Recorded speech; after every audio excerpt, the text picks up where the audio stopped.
Pemirsa, hari ini TGIPF Tragedi Kanjuruhan Malang menggelar rapat maraton dengan sejumlah instansi dan hasilnya akan dilaporkan kepada Presiden Joko Widodo dan juga penegak hukum untuk mengusut tuntas tragedi Kanjuruhan.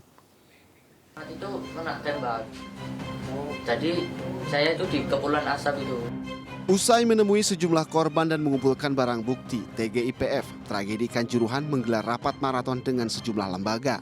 Rapat digelar untuk mendengarkan pendapat dan temuan dari lembaga terkait seperti Kompolnas, Komnas HAM, Kementerian PUPR, dan kementerian lainnya. TGIPF akan mendalami temuan Kompolnas yang juga membentuk tim pencari fakta di lapangan. Selain itu, tim juga akan mendengarkan temuan Komnas HAM terkait indikasi pelanggaran HAM saat tragedi Kanjuruhan. Selain Kompolnas dan Komnas HAM, TGIPF juga mendengarkan paparan dari Kementerian PUPR tentang infrastruktur Stadion Kanjuruhan dan membandingkannya dengan fakta yang ditemukan di lapangan. Brainstorming atau mendengarkan pendapat-pendapat misalnya dari Kompolnas yang juga melakukan turun ke lapangan membentuk tim pencari fakta, Komnas HAM yang turun ke lapangan membentuk tim pencari fakta. Kita juga akan bertemu dengan Menteri PUPR terkait lapangan dan juga mendengar atau brainstorming dengan pihak-pihak terkait pasca tragedi seperti misalnya Menteri PMK, Kemensos, Menteri Kesehatan, semua akan kita kumpulkan termasuk data-data PSSI, Bang Akmal? PSSI hari Selasa kemungkinan kita panggil PSSI, LIB termasuk pemegang broadcaster. Jadi semua akan kita panggil, kita mintai keterangan agar hasil dari investigasi kita benar-benar valid. Sementara itu, hari Selasa 11 Oktober 2022, TGIPF diagendakan menggelar rapat dengan PSSI dan PT Liga Indonesia Baru sebagai operator pertandingan sepak bola tanah air. Usai menggelar rapat maraton, TGIPF akan menyimpulkan secara komprehensif tentang tragedi Kanjuruhan dan akan menyampaikan hasilnya kepada pihak terkait, termasuk Presiden Joko Widodo. Dari Jakarta, Tim Liputan iNews melaporkan. Baik, kita lanjutkan dialog kita malam hari ini. Kita akan memberikan kesempatan kepada Akmal Marhali, anggota TGIPF Tragedi Kanjuruhan. Mas Akmal, kalau kita melihat apa yang Anda kerjakan bersama teman-teman di TGIPF Tragedi Kanjuruhan ini sudah begitu banyak yang diminta keterangan. Tadi saya juga melihat ada wawancara ataupun bertemu dengan korban selamat.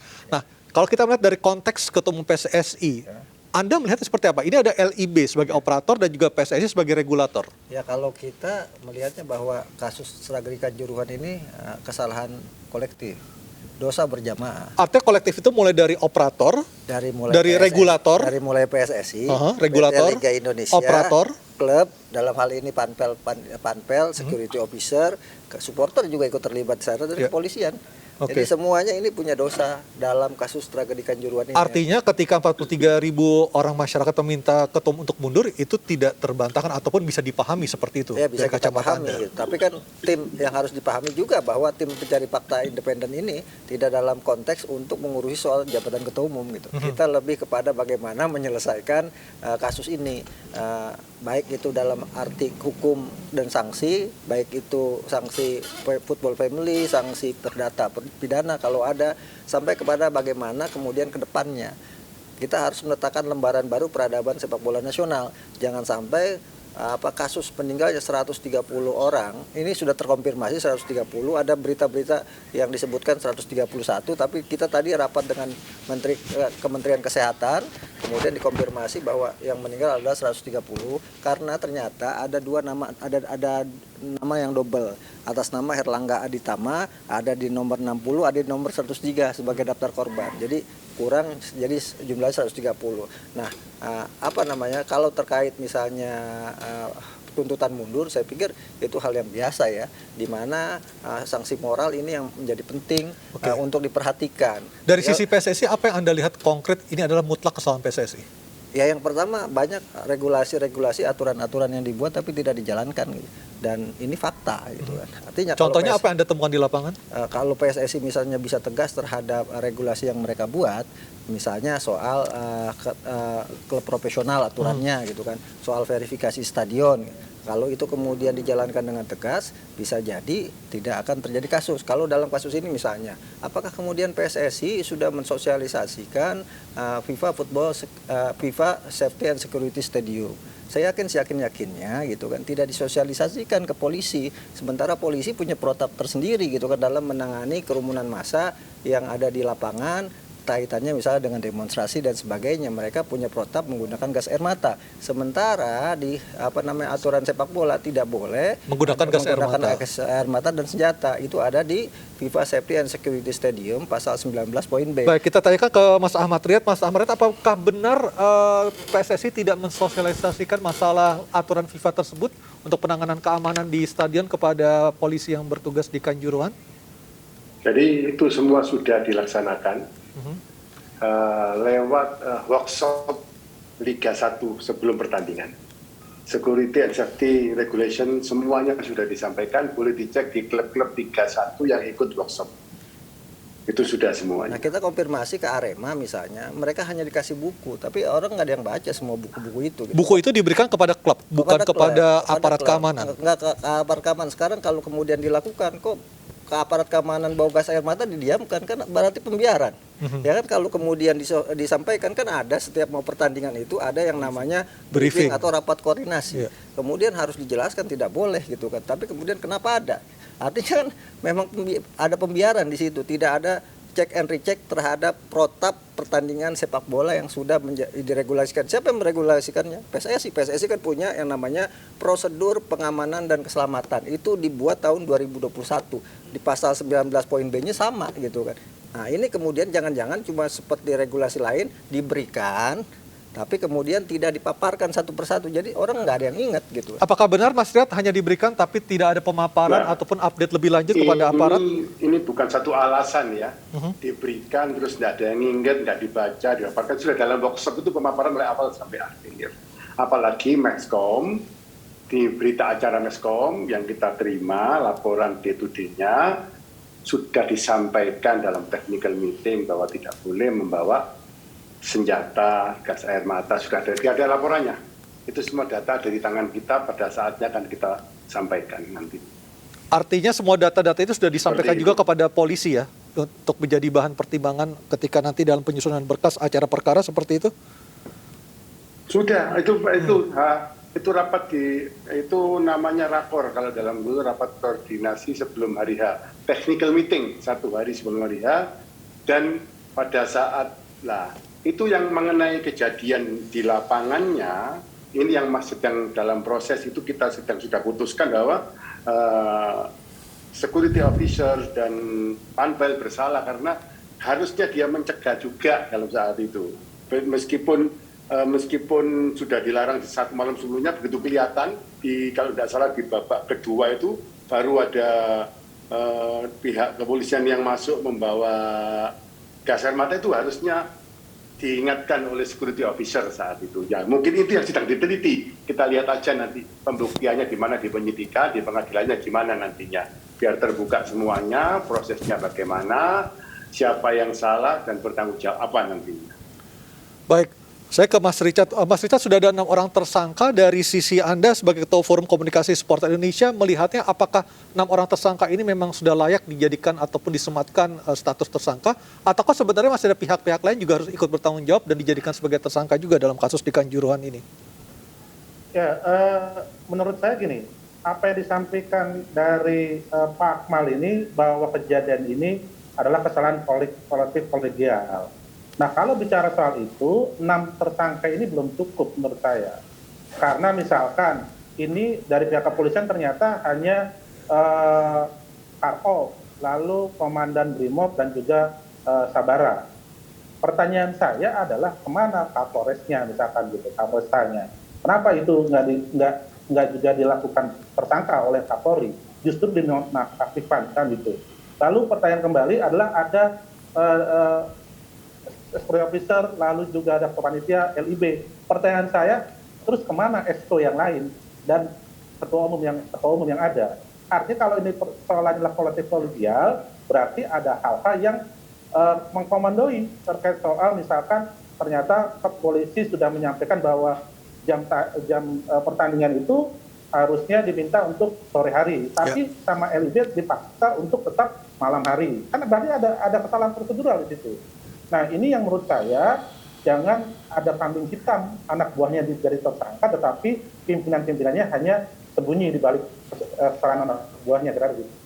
Baik, artinya dari sisi supporter masih ada ketidakpuasan atas penanganan ataupun proses hukum yang sejauh ini dilakukan oleh polisi, seperti itu ya, singkatnya ya? Iya, ada menurut saya gini, kalau ada statementnya dari Pak Haris katakan, Pak Haris ternyata pengen bahwa penyidikan ini secara terang benderang. Apakah ada oknum lain yang terlibat dari kesengajaan penutupan pintu misalkan? Ada sisi lain gitu. Jadi menurut saya bahwa kesalahan inilah kesalahan semua kolektif dalam proses-proses itu tadi. Yang disampaikan Pak Riyad betul, kalau misalkan ada rapor, ada sosialisasi, itu betul. Tetapi prakteknya di lapangan apakah sudah seperti itu? Makanya saya berharap, kebetulan di sini ada Pak Akmal, saya menitipkan bahwa tim gabungan harus terang benderang, harus juga telaahnya betul gitu. Jangan sampai bahwa kejadian menaruh korbannya cukup banyak, hanya tim mengeluarkan statement bahwa kejadian ini terkait soal pintu tertutup. Nggak hanya itu, orang desak-desakan, pintu tertutup, meninggal, itu kan karena gas air mata. Nah, gas mata ini yang harus juga difokuskan menurut saya gitu. Jangan ada lari ke kiri ke kanan. Kita harus fokus terkait kesalahan ini gitu. Baik, saya ke Bang Effendi. Bang Effendi, kalau kita melihat tadi sudah ada pernyataan dari Mas Akmal, juga ditanggapi oleh Mas Riyad dan terakhir dari Mas Richard. Ini artinya menjadi sebuah benar kolektif kolegial kesalahan ini, mulai dari regulator hingga operator dan juga ada supporter juga tadi dari Mas Akmal juga mengatakan seperti itu. Dari kalau Anda melihatnya faktor utamanya apa sih? Apakah benar hanya gara-gara gas air mata atau ada faktor yang lain? Ya, saya sepakat dan berulang-ulang juga dalam beberapa kali diundang di media menyatakan memang saya sepakat dengan Mas Akmal soal ini kesalahan berjamaah. Tapi tadi kan sudah diurai, Mas Richard juga sudah mengurai. Saya akan lebih fokus mungkin kepada soal etis PSSI ini bertahan seperti sinyalnya Pak Riyad tadi aja, karena bahasannya kan di situ. Saya nggak ingin ngelebar gitu loh. Jadi yang saya lihat sebenarnya PSSI dalam tanda kutip harus malu lah. Apa sih yang dilakukan PSSI sekarang? Ya. Semua lobby-lobby yang dilakukan ke FIFA yang merupakan induknya tidak dilakukan oleh PSSI. Pak Presiden, dan saya dengar info terakhir melalui Pak Erick Thohir ketemu dengan Presiden FIFA di Doha. Pertanyaan saya, kenapa bukan Ketua Umum PSSI? Kenapa bukan para exco PSSI? PSSI ini di mata kami jadi tidak ada perannya sama sekali terhadap permasalahan ini. Ketika PSSI tidak memberikan sanksi, FIFA tidak memberikan sanksi kepada PSSI, itu bukan upaya PSSI, tapi upaya Pak Jokowi. Nah, terus sekarang apakah Anda di PSSI tidak merasa gagal dengan kenyataan yang terjadi di depan mata kita? PSSI ini jadi apa sih sekarang juga? Di dalam tragedi Kanjuruhan ini nggak ada, jadi penonton aja, tinggal nunggu putusan Presiden Jokowi, gini, nggak ada perannya sama sekali. Nah, tinggal bagaimana, saya sih berharap kalau desakan teman-teman Bang Richard dan kawan-kawan supporter dan pemegang ini mendesak FIFA, apalagi FIFA nanti ngantor di sini kan. Nah, bisa mendesak itu dan FIFA punya hak untuk membekukan PSSI sekarang dan menunjuk pejabat baru.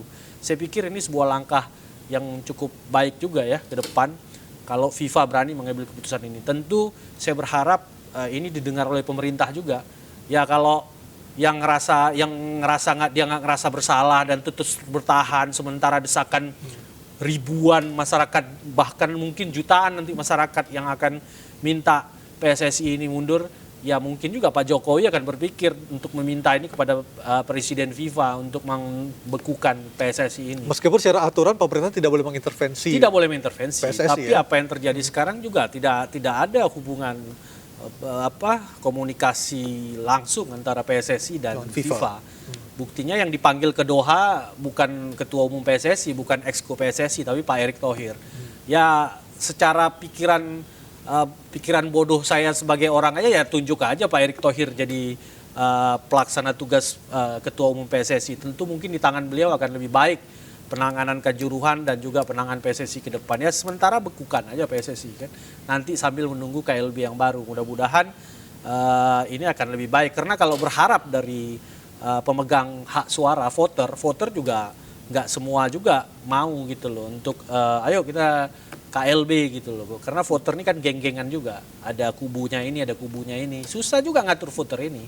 Jadi satu-satunya hal untuk memperbaiki sepak bola ini adalah ya sudah, FIFA nanti akan ngantor sini, ambil aja keputusan itu dan menunjuk siapa orang Indonesia yang paling dipercaya oleh FIFA untuk membenahi sepak bola. Kan ini kaitannya dengan infrastruktur, kaitannya dengan regulasi, kaitannya juga dengan Piala Dunia yang tahun depan akan diselenggarakan.